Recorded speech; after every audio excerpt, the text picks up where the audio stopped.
humans, it's Hannah. Welcome back to my channel, or welcome if it's your first time here. If you are clicking on this video, please, you might want to watch part 1 first. So of course today we are talking about the weird, viral, scary TikTok account Time to Wait again. We've got some updates since part 1 and since everybody kind of started freaking out. If you don't know the backstory of it, basically Time to Wait is a TikTok account about a girl who moved into this new house and all this really scary stuff started happening. She has hundreds of thousands of followers on TikTok, and a lot of people were really scared for her and scared for her safety and thought something really scary was going on. She had a lot of pretty convincing evidence to back some of it up, even though a lot of it seemed eccentric and a little crazy, but it seemed realistic enough that we just weren't sure. You probably all know by now that recently it did come out that this is definitely a work of fiction or an alternate reality game. And sadly, a lot of people pointed out to me, as well as people in the comments of her video, saw a string in one of her videos. I'll put a picture right here so you can see the string, where she clearly was using it to open the doors on their own. Just like that, the illusion was shattered. A lot of people and a lot of her followers are very mad. I've been reading a lot of her comments, and there is a lot of people that are not only supportive, but still want to see where the story goes from here, even though they know it's not real. But there is a heavy amount of people that are upset. Some people just accusing her of getting them really scared for her safety when she was never in danger, and how some people say she just wanted money, or she just wanted attention, or she just wanted fame, and all that kind of stuff. I would venture to say that since she's on TikTok, a lot of her fan base are probably much younger than some of the people on YouTube and Reddit and people that are very familiar with alternate reality games. So that might have played into it, with lots of people thinking that this was real. However, I am here to defend this creator, and here's why. I personally am not hurt about the fact that this was a work of fiction all along. I was included in the group of people that thought maybe this is real, or maybe there is some sort of truth to what's going on in this house, and it was legitimately scaring me for her safety, but the fun of it was not really knowing either way, and the story was still really interesting. I mean, her storytelling was effective. She was a really good actor, she had a really good story, she had really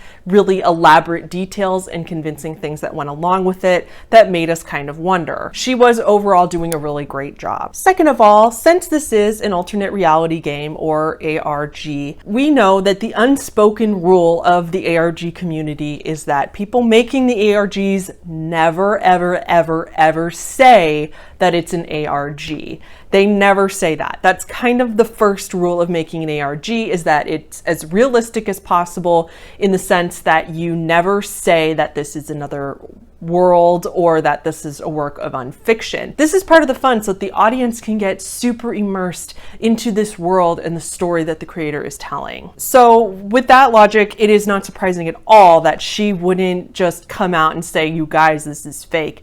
We should have known that it was an alternate reality game from the beginning, and she obviously did a good enough job to make us wonder if it was or not. So it's really not her fault. Of course she's not going to tell us it's a game. That would be weird. That would kind of blow the whole point of making it. And if you did happen to give her money, I mean, it's a lesson learned about sending money to random people on the internet. I think we are in quarantine. Everybody's bored, and we have been for a long time. So what is the harm of somebody bringing some entertainment and some mystery into our lives? She did a great job, and I think she deserves some credit for that. I think people are more upset because the big difference between this and most other alternate reality games is that other alternate reality games have a really obvious sense that it's not real, such as take the Twitter account The Sun Vanished. In their world, the sun vanished. Obviously, it didn't actually vanish. In Dad, obviously, he doesn't live in this weird purple world. That's really clear that it's not true. And then Daisy Brown, I mean, of course, monsters. We don't all have papier-mâché monsters in our house that we take care of. But I Am Sophie fooled a lot of people for quite a while before it was clear that it was an alternate reality game. people didn't seem to be that mad about that. So I'm not sure why people are so upset about this one. So the rest of this video, I'm just going to go over the most recent clips and where I left off from the last video. And as I'm telling you this story and my theories, please remember that it's all fiction. I know that it's a game, and when I say these things as if they're really happening, I'm just speculating what's going on in the game. We see a clip of her going into the shed, and the candles that she had laid out in a circle are now stacked on top of each other, with the hair that she was doing the ritual with stacked on top of those. She hears a really, really weird, crazy noise. She gets super scared and she starts to run away. She gets in the car, but of course it's the time that the car will not start. Then we see a clip of her just in the house, and she reads this really spooky passage.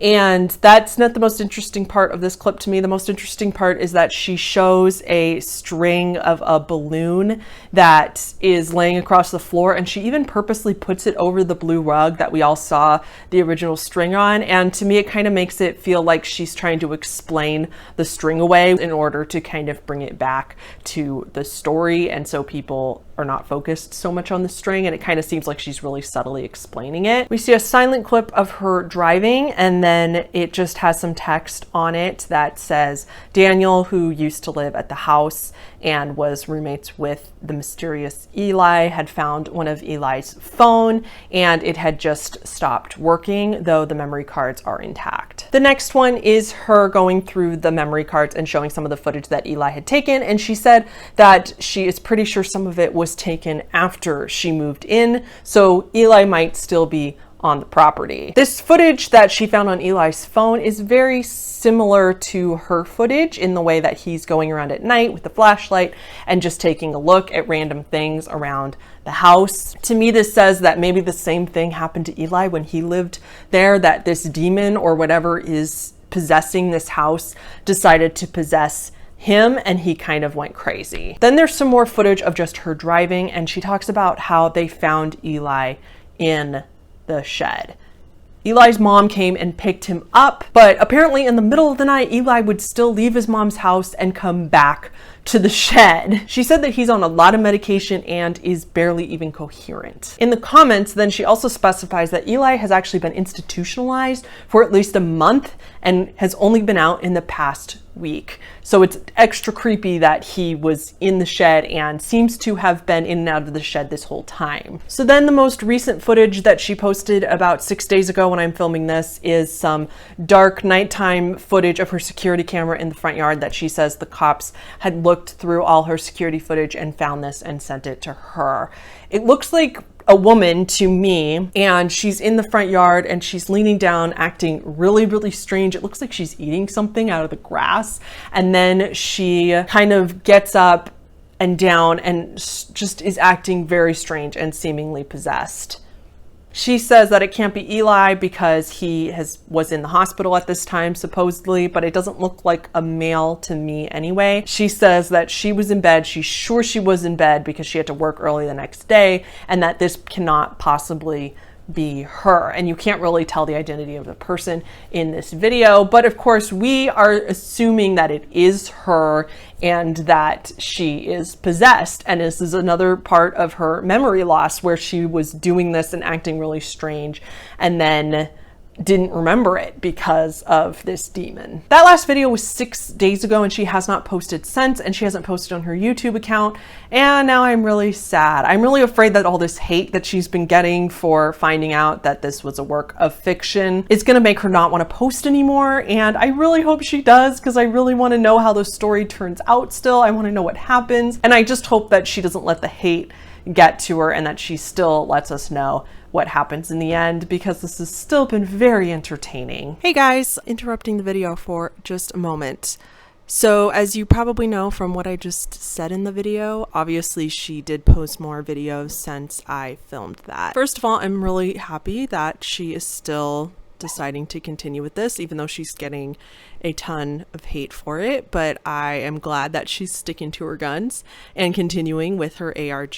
She has been posting a few clips of some of even her being a little incoherent. She has been saying you can't turn off the flash while you're filming, and the flash keeps turning off on her automatically, which is really freaking her out. And she says her other devices aren't working very well. Eli's memory card also is obviously have some encrypted stuff on it or some funky stuff, because it's also making their devices act really weird. So that's kind of where we're at now. Those in itself doesn't add too much to the story, other than the fact that she's telling us more about Eli, and that she's trying to, I believe that she's trying to meet with Eli soon as well. There's nothing of consequence added to the story still from her additions, but I'm just really happy that she uploaded after not uploading for about a week. Is just very exciting. So I just wanted to mention that in the video. So let's finish the video and I'll tell you what I think is going on. So here's what I think is basically going on in the story. I think that Eli obviously used to live there, and something very similar happened to him that is now happening to her. He started experiencing weird things in the house, and for whatever reason, this demon or spirit or whatever presence this is decided to attach itself to Eli. He became possessed by it and ended up then in a mental hospital because of it. Whatever has attached itself to him has not obviously left, since he's still acting like this, and I believe that it is giving him this crazy power in order to be able to escape the hospital in the middle of the night and keep showing up in her yard. And I believe that he's the one that's making all the crazy noises, scaring her, causing things to happen. The house is clearly where the demon or spirit wants Eli to be, and so it's possessed him, so it's making him continue to go back there. And now very slowly the same thing is happening to the creator, the owner of the house now, and she is also slowly becoming possessed.